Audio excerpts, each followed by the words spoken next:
All right, part 11. So for this part, I'm just going to give you some backstory on the family. Pause all the stuff about the house. Pause the stuff about the car.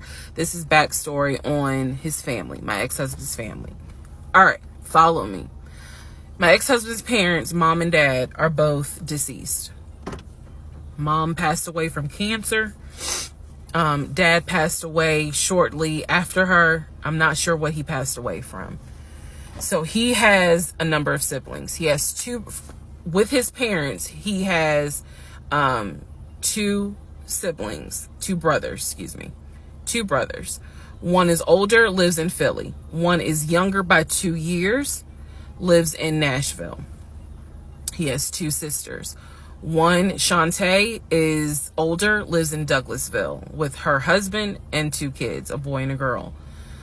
Younger sister, Kim, is the baby, lives in Augusta with her husband, worked at, I think he told me, Procter & Gamble. That was the story. He had two half-brothers that were through his dad. One brother lived in Baltimore. The other brother lived in Augusta. The brother that lived in Augusta, I have physically met in person, shook hands, hugged, all that. The brother that lived in Baltimore, I have FaceTimed with, talked to him. The brother that lived in Philly, the older brother that he looked up to, I have never talked to him on the phone. I would always talk to him through my ex-husband. So the conversation would be like, hey babe, brother so-and-so said hey. He didn't call him brother so-and-so. We'll call him John. John said hey. Hey John. I would be in the bathroom doing my hair, brushing my teeth. Hey John. And he would be like, did you hear? He said, how you doing? I was like, I'm good. How's he doing? Because that's just me. And so he would relay back and forth. He talked to John every day from starting around July after the grandmother passed away. He would talk to John every morning. We both would be getting ready for work and he would be on the phone with John. They would be talking for 30, 40 minutes, talking about football, talking about other siblings. They would be talking about cars. It was really like not a big deal. They would talk about the brother in Baltimore. They would talk about the brother in Augusta. And then they would reminisce. This is the conversations I could hear. Let me explain. When I say I can hear a conversation, what that means is I am physically standing near him or next to him where I could hear him with the phone up to his ear talking to someone, because it wasn't me. Okay? I may not hear the other person because the phone call may not be on speakerphone. But what I hear is, for example, I hear, hey man, what y'all doing? Oh, for real? Y'all barbecuing this weekend? What y'all making? Oh, that's what's up. Nah, I think me and her gonna stay in this weekend because, you know, these numbers is looking crazy with COVID. Yeah, she over here. She's just sitting right here. She watched the TV. Okay, hold on. John said, hey. Hey, John. You heard her? Okay. All right, bruh. I just wanted to check in on you. That's the type of conversation I'm explaining. Okay, so I hope that gives a little more clarity about the type of conversations I'm hearing. So, I don't know why this light keeps going out. Okay, so that's how he would talk to his siblings.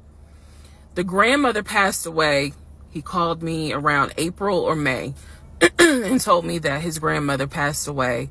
His grandmother, on his dad's side, had died suddenly from COVID. She had symptoms. She went to bed and did not wake up. He was distraught. He was crying. He wasn't eating. He was just sitting there, listening to music, not watching TV, just sad, because he was like, you know, my grandmother was always my support system. So from what I saw, it really bothered him.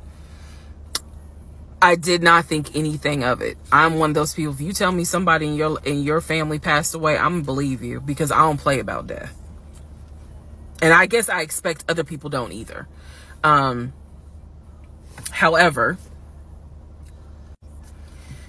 that is not the same for everyone else, but we'll get there. So family, he had his sister Shantae, who lived in Douglasville. Like I said, she was married with 2 kids. Apparently she was a nurse. So when I had my miscarriage, that was a sister that he was like, my sister will take you to the hospital. Like, that's what family does. Okay. I had never met Shantae. I've been on the phone, or excuse me, I've been around him when he was on the phone with Shantae. Never heard her part of the conversation. But he would be talking to his sister. That's what he said. That's what it sounded like too. Now, what is interesting is that we lived maybe 35, 40 minutes away from Douglasville.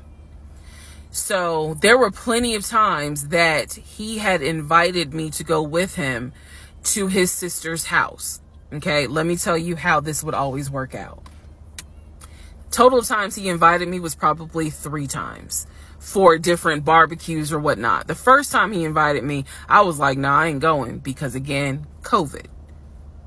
And she's a nurse. Hell no. The second time he was like, yeah, she invited us, but I don't think we should go because COVID. No.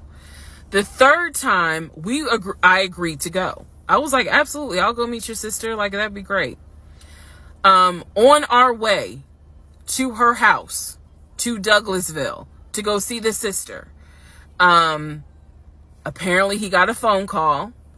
The phone was always like on vibrate, but he got a phone call and he told me that something came up, and so she had to cancel the barbecue, to get together, whatever. And so I was just like, oh man, you know, okay, well, hopefully we can go another time. It didn't happen close enough for me to have red flags, if that makes sense. But at this point, as y'all probably like, girl, you so blind. But again, I didn't think anything of it, because it's like, okay, it fell through. We'll see. We'll reschedule. And so we just went out to eat, and then he talked to another brother, the brother from Augusta that he would have on speakerphone. So it was like, you know, I didn't think anything of it. I really didn't. Man, and the more I talk about it, the more I realize, like, I'm not a dumb person, but it just never dawned on me the things that you have to now investigate. It didn't dawn on me, but nevertheless, that is the backstory for his family, right? Grandmother passed away. 3 weeks later, he called me and told me his uncle had passed away from COVID. The uncle had tested positive, had to go into the hospital, and he died. It was a bit of a red flag. It was a bit of a red flag, but like I said, I don't play about death. So I was just like, wow. Because of these 2 deaths, he became a stickler about COVID.